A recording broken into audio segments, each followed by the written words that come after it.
What's his name? Wally. So I did this presentation, and I did a breakout session talking about mind-body medicine and how we're all connected. And these are students that are, they're high school students, but they've committed to or feel drawn toward the health profession. So it's the Health Occupational Students Association. And I show up, my breakout's at 10 o'clock, I get there about 9:30. The whole place is just chaos. Everybody's running around. I'm looking for the person who's supposed to be get me to where it was that I was supposed to be going. She's nowhere to be found. I finally track her down, and she's like, "Hi, I'm Andre, good to meet you. Can you sort your way out?" And I said, "Yeah, I'll figure it out." I could just tell that she was like so stressed. I'm like, "Oh, I'll figure it out." I had a half an hour before my thing, so she's off. She's like, "I got so many things on my plate."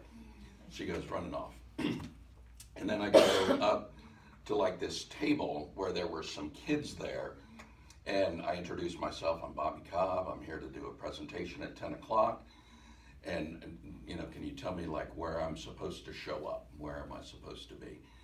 And she was a millennial, or I guess a millennial, or Gen I, whatever they call them now. So she says, and she has a real weird vocal affect. She's like, "Sir, I think if we just go over to this table, they'll be able to help you." And so we go walking over to this table, and we're looking down at the thing, and I said, "I'm Bobby Cobb, I'm here to do a presentation." And the young lady says, she goes, 10 o'clock in the Willow Room. And I said, "Good." And then I said, "Could I have that?" It's the little guide of everything that's going on during the day. And she says, this is my copy, this is my only copy." And I'm like, "Well, are there others laying around?" I'm thinking, certainly there's got to be pamphlets and other stuff laying around. And she's like, "No, this is the only one that we've got." And she's all nervous. Everybody's got this really nervous energy, except for the girl who's like showing me around. And she said, the girl showing me around says, "Maybe you can just take a picture of it, sir. Do you know how to use your smartphone?" And I'm like, "All right, smart ass little kid. Yes, I know how to use my smartphone." And she said, "Well, maybe you could just take a picture of it then." So I get my phone out, and I'd been up, it was at the Hilton, and I'd been up to the 12th floor, and I took one of those panoramic shots of, just the whole scenery and everything. So after, and I did cop a little attitude with this girl. I'm like, yeah, smart little whippersnapper. I know how to use my iPhone. And so then I go to take a picture, but it's on panoramic still.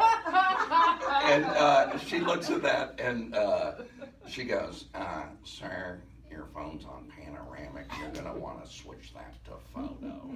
And I just busted up laughing. I'm like, all right, I had that coming. That was, my ego popped up. Time to slap it back.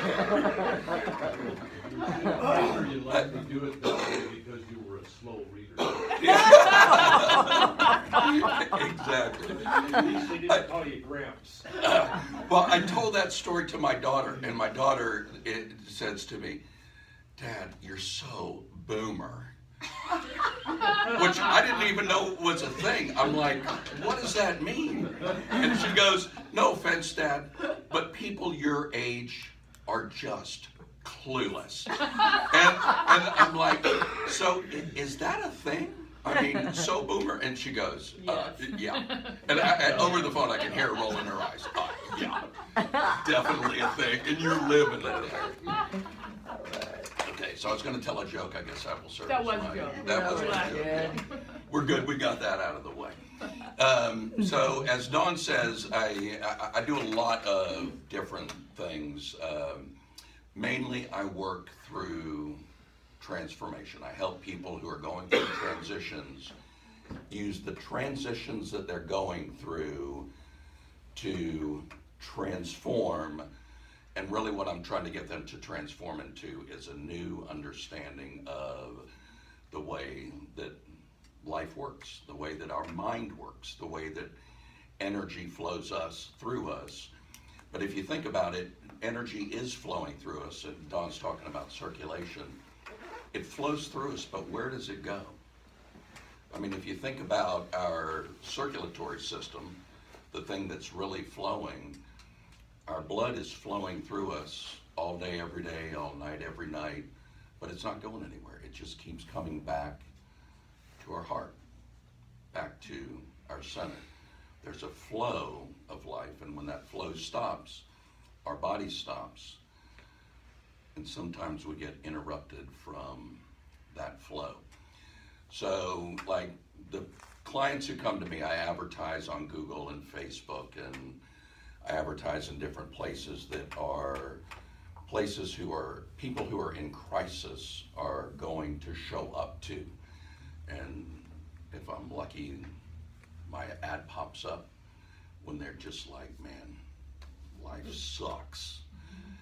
And if I'm lucky, they see that ad and they respond to that ad, and then they call me up. And when they call me up, oftentimes they're in the shit.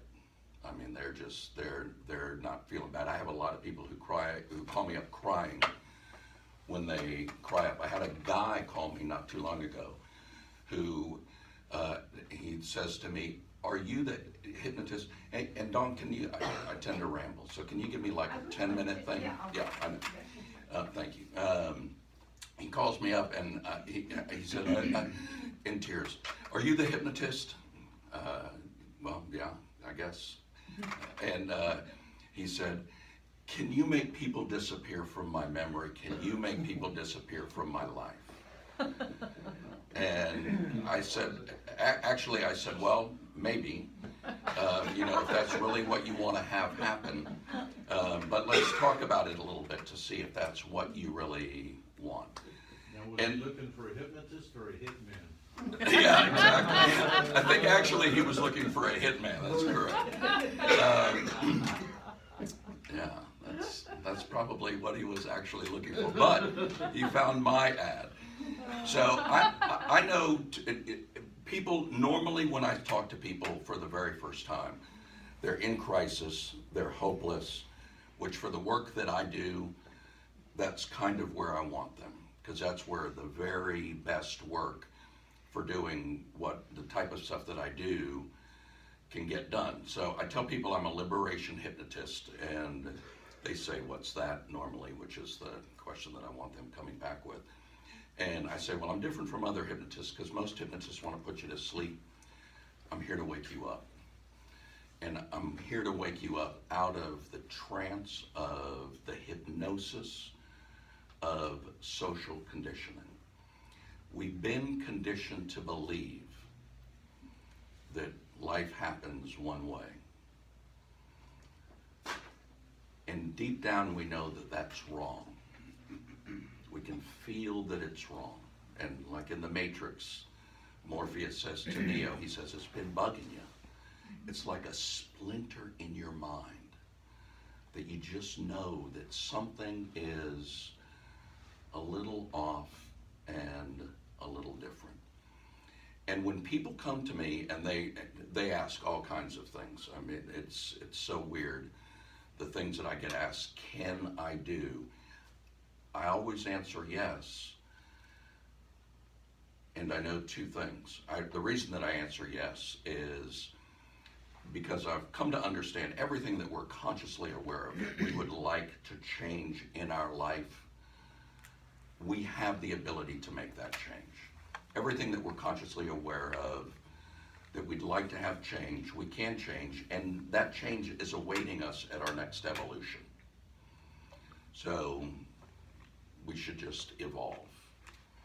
And that change wouldn't show up in your awareness, and this is something that we teach in hypnosis, and the type of hypnosis that I study.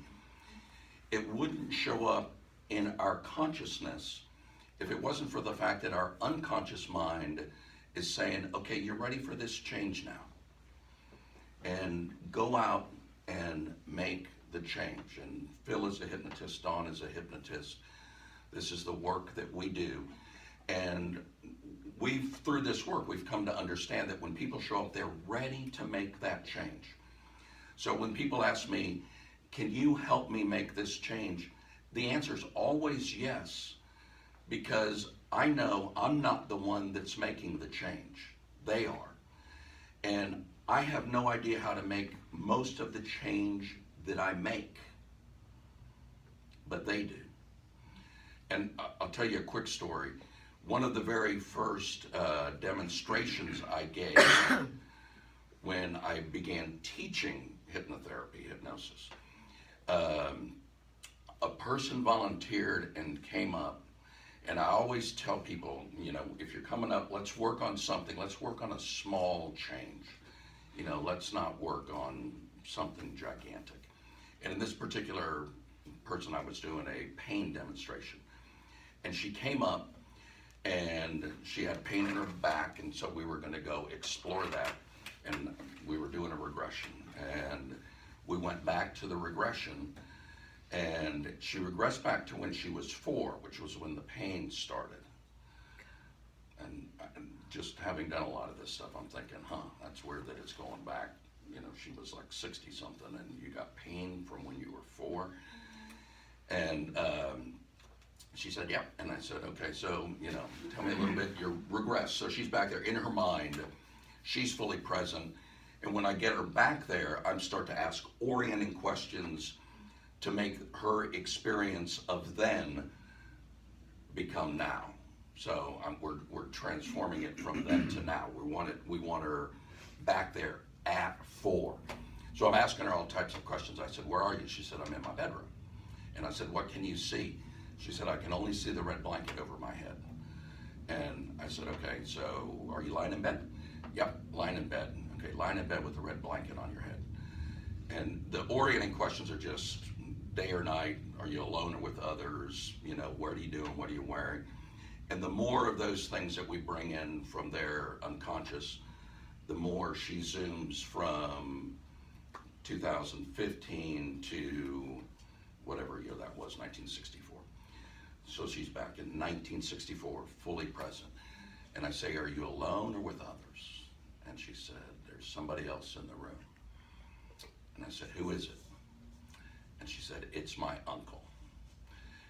And I immediately know, and everybody that's in the group immediately knows, this is not going to be a short demonstration, and we come to find out. So I say, so your uncle's there. Is he there for good reasons or bad?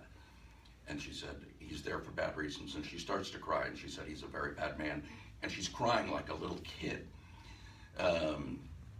And somebody in the audience says, one of my students says, we should stop this. And I just held my hand out, and I said to the girl, the woman, I said, I just want to remind you that, while you're 4 in your bed underneath the blanket, you are also in another reality, in a hotel ballroom, in a hypnosis class, and there's lots of people watching. Do you want to continue, or would this be something that you'd like to work on a little bit later? And she said, I'm ready to continue. And there was this gasp of people like, oh no, he's going to go there. and some of the people left the room, and we ended up doing the work, and she ended up getting resolution, and it took about 2 hours, which threw my whole agenda of the class. This was supposed to be like a 10-minute demonstration. And afterwards, people came up, and they were like, that was really cool. How did you do that? And I said, I did that just because everything I'm teaching you, that it's not about me. It's never about me, the change that I do. It's about her. She was ready now. She knew that she was in this room, but her unconscious mind was telling her she was ready. And that became that was the best class by far I've ever had. I mean, people were crying. We're all still really good friends. It was amazing. So I know one thing when people show up, that whatever they are asking me, can you fix this? The answer is always yes, because I'm not the one that's doing the fixing. They are. I'm just along for the ride, and I'm just a guy who's learned to ask good questions and to kind of bring people back into the experience. The second thing I know is whatever they show up, the change that they tell me that they're looking for, what we say is their presenting issue, is never the issue. Never once has that ever never been the issue, not one time. And I did hypnosis for a long time before I realized that. But the change that they're looking for is the change that we're all looking for. If we're seekers, if we're looking for stuff, this is the change that we're all looking for. And I became like my like full-time seeking journey, and Don says, I found Adam. I kind of feel like Adam found me. And the way that I got up here is so weird. Dawn told you a little bit about the story, but that's just a small part of it. I mean, there were so many weird things that happened in my life that I literally just one day go, what the hell, man? I'll move to Alaska. And that was about, at the end of it, about as much thought as I put into it. And I made a commitment when I came up here, because of some commitments that I had to make when I came up here, that I would be up here for a year. And I'm living with a friend of mine. I'm renting a room from her. And she said the other day, she goes, I'm ready to get out of Alaska. And I said, huh. And she said, what would you do if I left? Because I'm renting a room in her place. I said, I don't know, but I'm staying. I know right now I'm not going anywhere else. And I say that because just like where I am on my journey, I know this is where I'm supposed to be right now. And sometimes when I do like corporate events, particularly, I'll speak for like 2.5 hours in a keynote presentation. I start off by saying, I've got the secret to life and I'm going to give it to you before we leave here. And it's short, it's easy, you'll be able to take it with you. And they wrote a book about it. But don't go and get the book, because the guy who wrote the book had just gotten back from India. He had found his guru. His life was changing completely. He was a Harvard professor, and he had went to India on his journey, and he met his guru, Neem Karoli Baba was his name, and he came back and he was just filled with the love of devotion for this guru. Plus he was real, this was like the 70s, late 60s, 70s, he was real heavily into acid. And he wrote this book, and you may have read the book. The book, as you open it up, it's beautiful, it's very artistic, and a lot of the words are in these circles. And you kind of like, you're like reading the book, and you're like, man, I get that this guy was on a drug trip when he wrote it, but I'm kind of like, feel like I'm on a drug trip trying to read it. But you don't need to read the book, because the secret of life is in the title. Anybody know what the title is? Be Here Now. That's exactly right. Ram Dass wrote the book, Be Here Now. And that is what I know these people who come to me crying and saying, can you help me? I always answer yes, because I know it's not me that's going to be doing the help, it's their unconscious mind that's going to be doing the help. And I also know that's really not what you're looking for. You're looking for something else.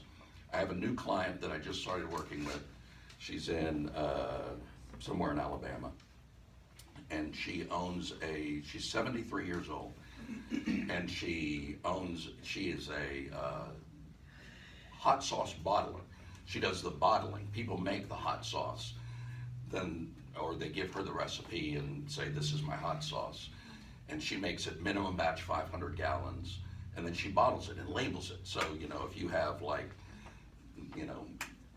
burn your sphincter on the way out hot sauce, and you're a small batch craft hot sauce maker, she's your woman for doing this. and she wants to get out of the hot sauce business. And so she sees me and she goes, I found 2 of your websites. I found one website where you're like this transformative change dude, and I found this other website where you do leadership. Transformative Leadership Consultants is my other website. And she goes, are you the same guy? And I'm like, yep, I'm the same guy. And she goes, and you do both of these things? And I said, yep, I do both of these things because they're the same thing. But that's what people don't actually understand. They are, and she says, can you help me? And I said, okay, what are your goals? And you know, this is a 73-year-old successful woman, and her goals are crystal clear in her mind, and she's rattling them off, 21 bullet items. And at one point I'm like, I should write these down. She says, I have them written down. I'll just send them to you. Don't write them down. And she's like, and at the end of it, she says, can you help me? And I said, yes, I can help you. And she said, what are your protocols? And so I start going in, and, you know, just sort of doing stuff up. And I've started working with her, and we've been working together just a little while. And she goes, I'm beginning to sense that her main goal was she wanted to sell her business. She wanted to take it, it's doing $2.5 million a year in sales right now. She wants to take it to 10 because based on some multiplier of something, she figures she's going to get some amount of money, and that's enough money to do everything else that she wants to do. I can't remember half of it. But she says, midway into it, she goes, this isn't really about selling my hot sauce business, is it? And I said, no, I don't think it is. I mean, we'll see. You know, as things begin to unfold, we begin to realize that it looks like, and this is the here part of be here now, it looks like to us when we're going through the world that something out there is going to give us what we want in here. Selena gave a presentation at the Whole Life Festival, and she had a cool little triangle. Be, here, is that what? No, be, do, have. She had be, do, have. And she went through the presentation and explained to people that we think that if we have certain things, that we'll be able to do certain things, and then we'll be differently, or we'll have difference. I'm messing it up, I'm sorry. But that's the conditioning. You know, we believe, and Madison Avenue wants us to believe, if we buy the right Jeep that's muscular, that we will have self-confidence, and we will be able to get laid by that beautiful woman who's just going to say, this is my Alaska man. We think that it's something out there that's going to give us something that we're looking for in here, but that's not the way that it works, because the circulation goes around and our heart pumps 24/7, but it always comes back to here. And as you begin to let this stuff unfold, you can kind of see that here is all there really is. That we're just looking to be here. So the be part of that is being, short for being.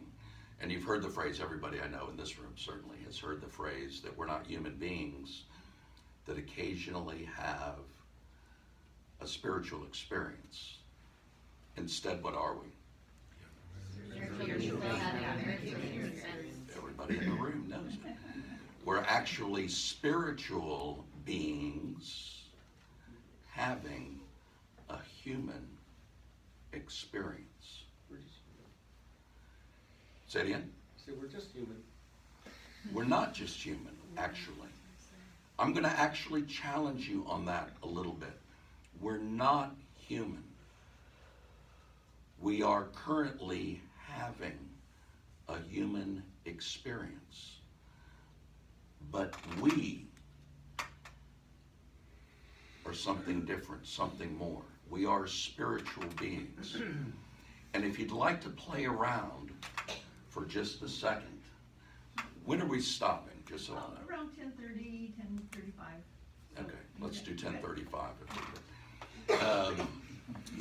When I'd like you to play around with a little bit of an experience, and I want to show you something that will change what Richard said. And what Richard said is what we've been conditioned to believe, that we're just human. But we're not just human.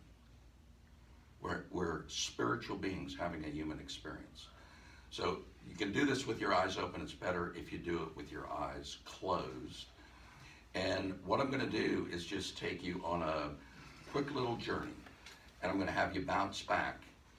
We're going to start with the age that you are now. And then we're going to bounce back to your last birthday that you had that ended in 9. I'm 59. So for me, my last one before would be 49. So we're going to bounce back and bounce back. And I'm just going to ask you some questions. And I'm going to ask you some of those orienting questions that I told you about. And I'm going to take you all the way back to 9. So if you, and it'll just take a second. I mean, this is not like going to be a big hypnotherapy trip. But, so just get comfortable, close your eyes, take in a nice deep breath. And just think about you right now. If somebody says, "Who are you?" how do you answer that question? If somebody says to you, "What do you do?" how do you answer that question now? And then bounce back a little bit to your last birthday that ended in 9 prior to where you are now. And think about how would you answer those same questions. Who are you? And what do you do? And think a little bit about the relationships that you had then.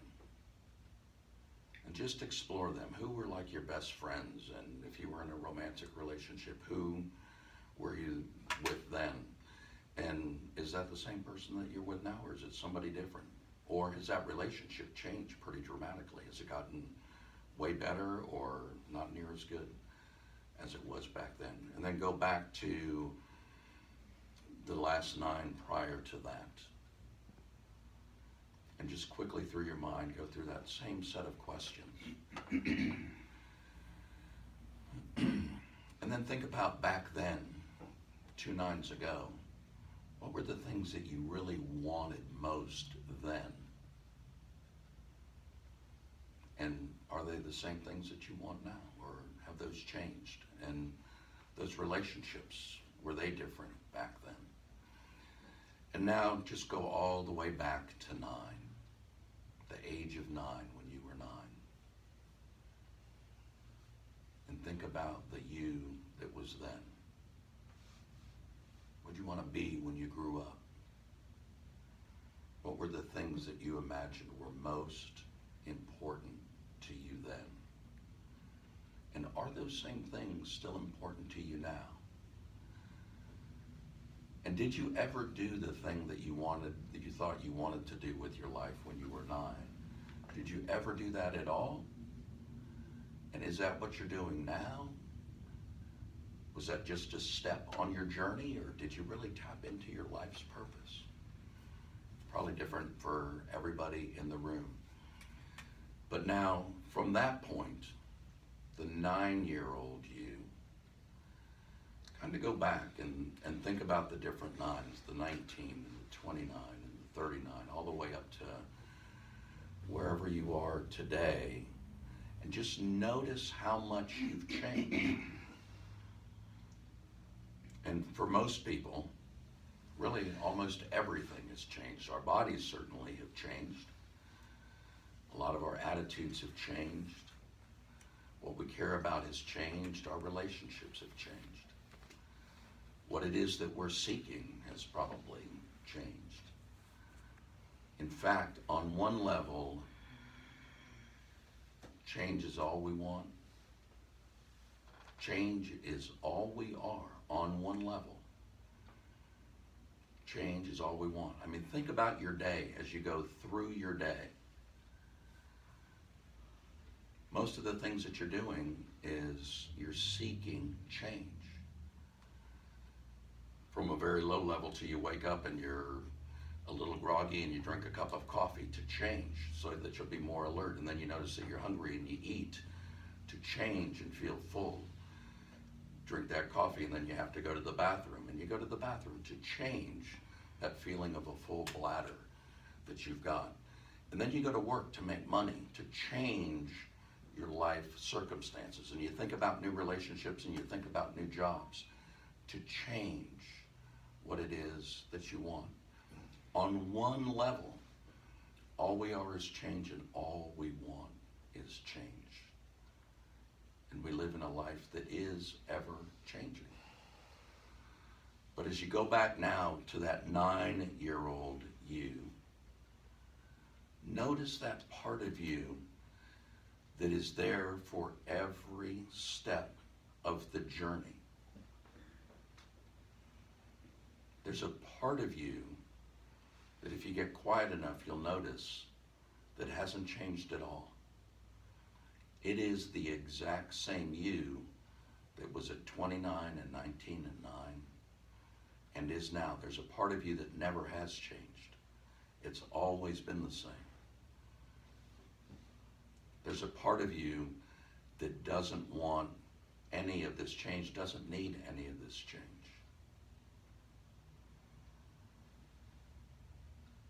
That is the spiritual being that's having the human experience. And think about, just for a second, fast forward. We all know someday our time in our human experience is going to come to an end. But where does that unchanging part of you go? We don't really know.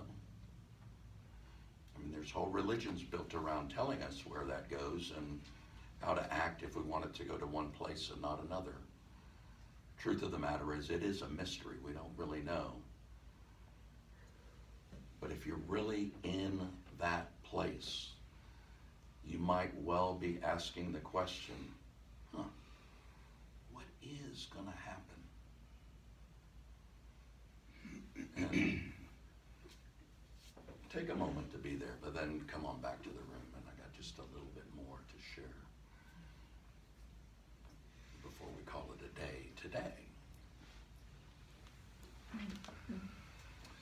So, Neem Karoli Baba was Ram Dass's mystical guru. He was the teacher of truth. And he was called the laughing guru because people would ask him these deep questions and he would just laugh. And he would laugh because he was, they say, I mean, I never met him, I don't know, but they say he was laughing because we make it so complicated. The truth that we're looking for, I believe, and what I see when I look at it, and I've been looking at it a long time, and I've been on an interesting journey, as we all have. I mean, that's not unique to me at all. We're all on a really interesting journey, and we're all seeking. I mean, even if we're not here in this room, if we're someplace else in a traditional church or not going to church at all, we're all seeking. We're all looking for something. And we've been conditioned to believe that, and you can just try this as an experiment throughout the day. And you can ask it in 3 ways, just people that you happen to interact. Say, what's one thing, if you had a realistic magic wand about your job that you could change, that if you were able to change that, would make everything completely different? Paperwork. What's that? Paperwork. Pay for work. Play for work. Paperwork, There's if a you lot could of change paperwork. paperwork. A new job. A new job. Okay, so thank you for the participation. I appreciate that. That's the way it'll go. If you ask people that question, they'll have an answer at the tip of their tongue. I ask it in groups, and I could have done it here, but I've only got 10 minutes left, and it's killing me. I actually don't, because not only is time a construct, but this is only the beginning. If you like this exploration, we're going to do more of it. If you're interested, if you want to see kind of where this journey goes, and it's cool. So ask people that, if you could change, magic wand, you could change one thing. Or you can ask them about your relationships. They've got an answer to that too, and it's right on the tip of their tongue. Ask them about their life in general. One of the questions that I ask when I begin a coaching relationship with people is, if you were to wake up tomorrow and a miracle had happened and everything was exactly the way that you've ever dreamed that it would be,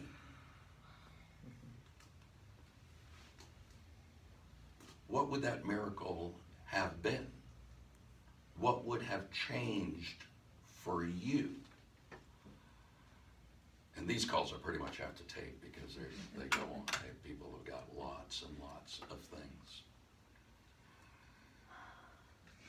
And they're all on the outside. They think that there is something that's out there that's going to change the way that we feel in here. And there's not. And there is an emerging paradigm in psychology. And the work that I do is in that paradigm, helping people to understand. And psychology right now as a science is a mess. There's 350 schools that you can Google on the internet. There's the rational emotive therapy and the cognitive behavioral therapy and Gestalt therapy and Freudian therapy and screen therapy and blah, blah, blah, blah, blah, blah, blah, blah.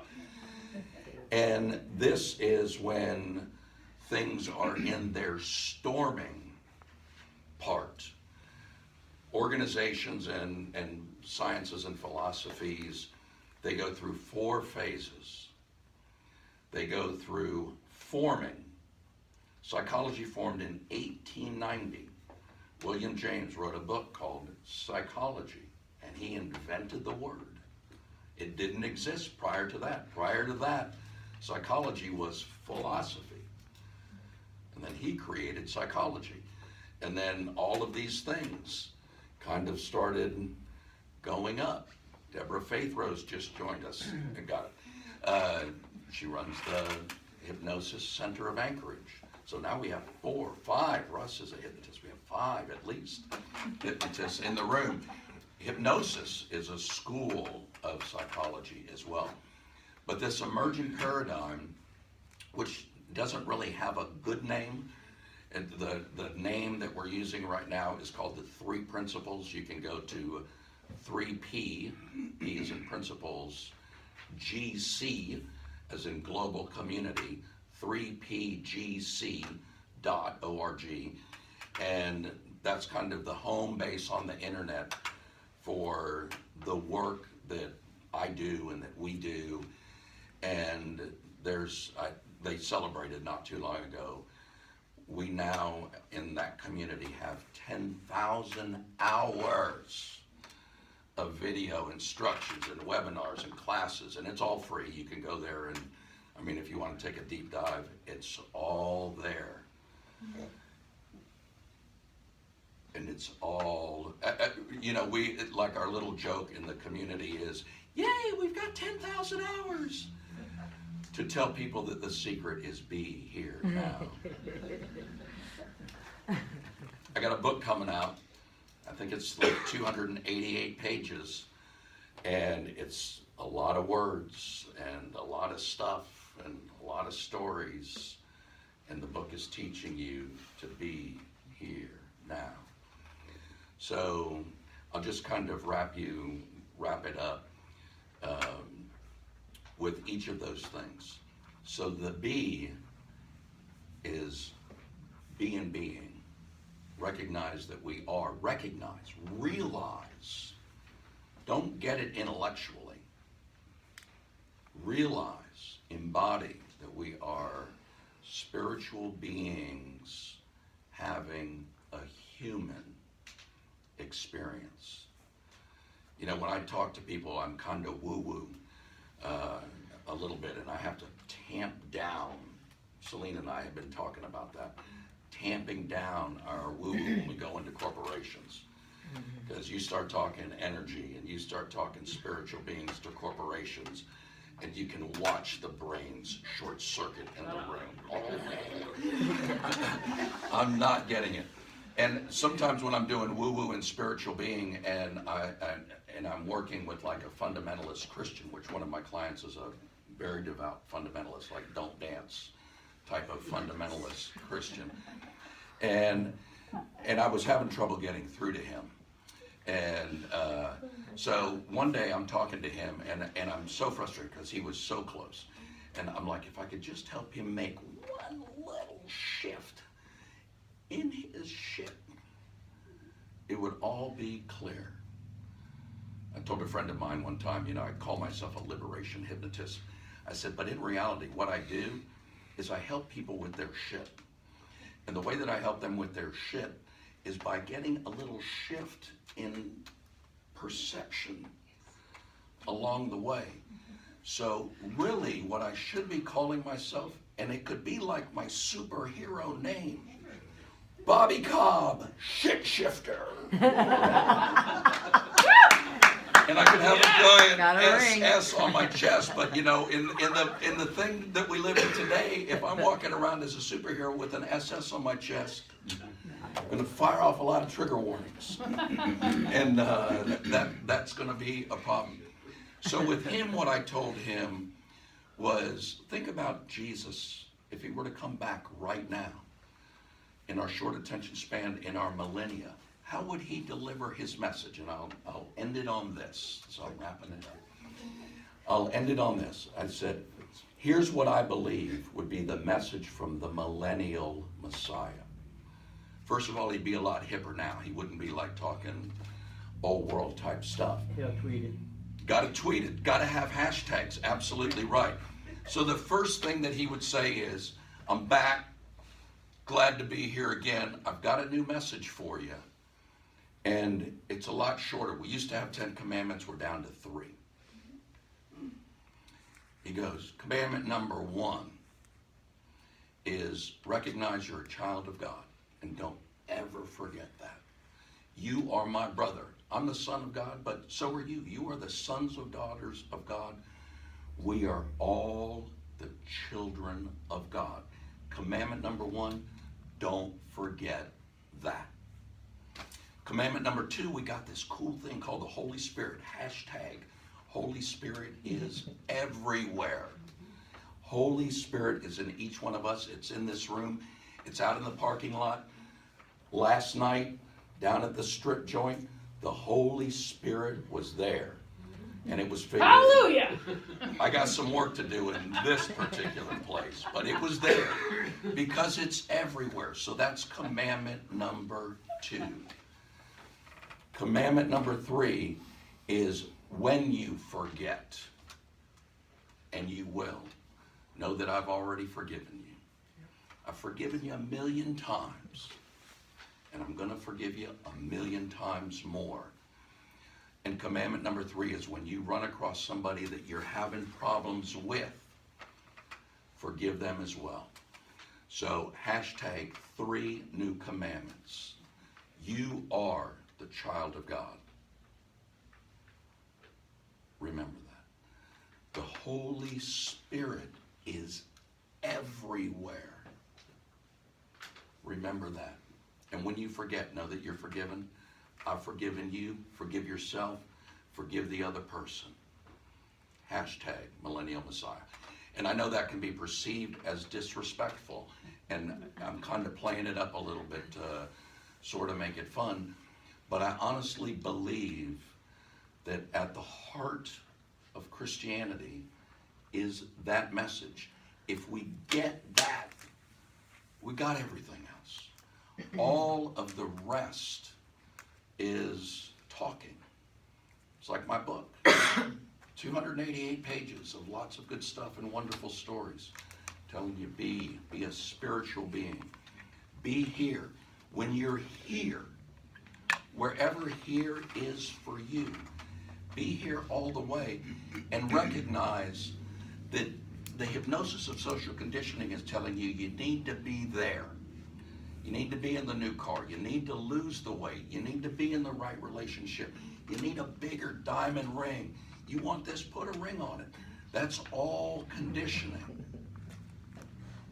Be here 100% all the time. And remember that here is all there really is. And Dawn's talking about our commitment and our compact with time. But time's a construct. We should honor the construct. If we say we're going to show up at this idea of 6:30 at night, we should be there. But there's only one time, and it's never ending.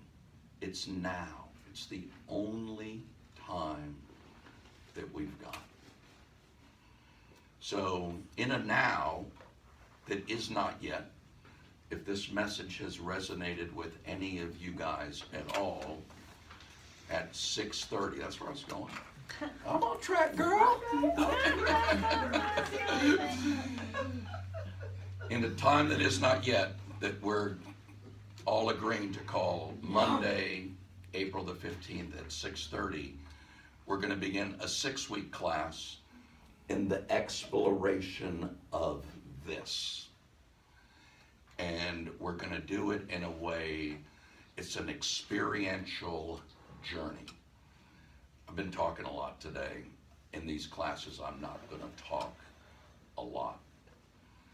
In fact, as these classes go, I used to live in Cocoa Beach, Florida, and I ran them there was a little crystal shop, and they had a yoga studio attached, and I did these classes there. And we set it up as a 6-week class, but people were digging it, and they just kept coming. Because this is the journey that we're all on. And everybody in this room is a guide on the journey, because we're out there spreading the word. The 5 hypnotists or more that are in the room, we're guides, but we're also on the journey. And everybody is on the journey. One of the things that I tell my clients, and I'll wrap it up, Dawn. One of the things that I tell my clients is, when you get something, when you make that shift, and they happen all the time. I had a big one Tuesday. I was interviewing a guy for a podcast that I do. And the podcast will be live in about 3 weeks. If you see it, you'll see me on the screen. This guy said something that hit me so deeply. And on the screen, I'm like, wait. And he's going on. And I'm like, wait. Joel. I said, can you go back and say that again? And to Joel, it was just like, well, yeah, sure, I can go back and say it again. And he goes back and he says it again. And I'm sitting there going, wow. And Joel's going, you saw something, didn't you? And I said, yeah, I saw something big. So I tell people that are on this journey, when you see something, everybody's on the journey.